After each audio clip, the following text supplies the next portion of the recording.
Welcome to Godly Dragon Reviews and Apologetics. You know, fantasy card games have been all the rage lately. Fantasy card games have brought many teenagers and young adults over for fun get-togethers, and card collecting is a hobby for them.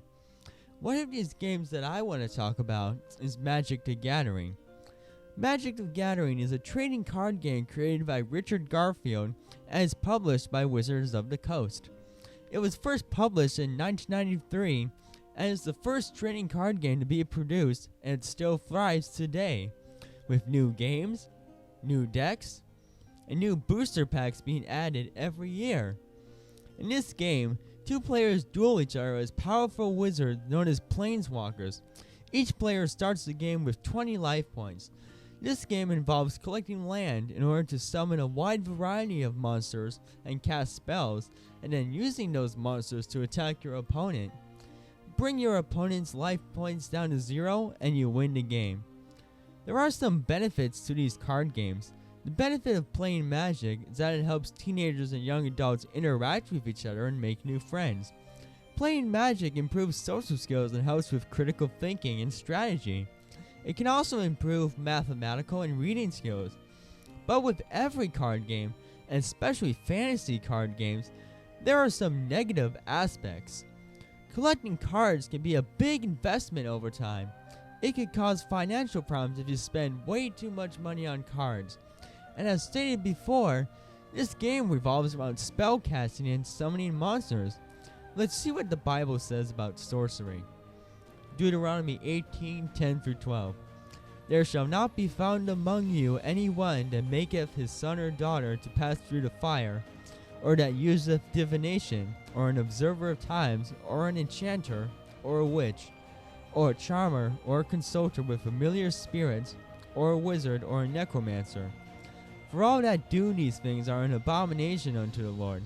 And because of these abominations the Lord thy God doth drive them out from before thee. Here in this verse we see that God condemns sorcery. But for the sake of arguing, an argument has been put forth that the magic in Magic the Gathering is different from the witchcraft that is described in the Bible, and that it's just a game, and that it's not like you're really doing those things. But even still, this is risky. God makes no distinction between white magic and black magic. In God's eyes, all manner of sorcery is condemned. Considering this game involves summoning monsters and casting spells and manipulating supernatural power, such as bringing back the dead from the grave and so on and so forth. Let's say there is a card game about drugs, where in order to win the game you have to sell the most drugs, but then obstacles get in your way, including prisons and gangs and impure products. Pretending to play as a drug dealer if you are against drugs would be hypocritical and not setting a good example.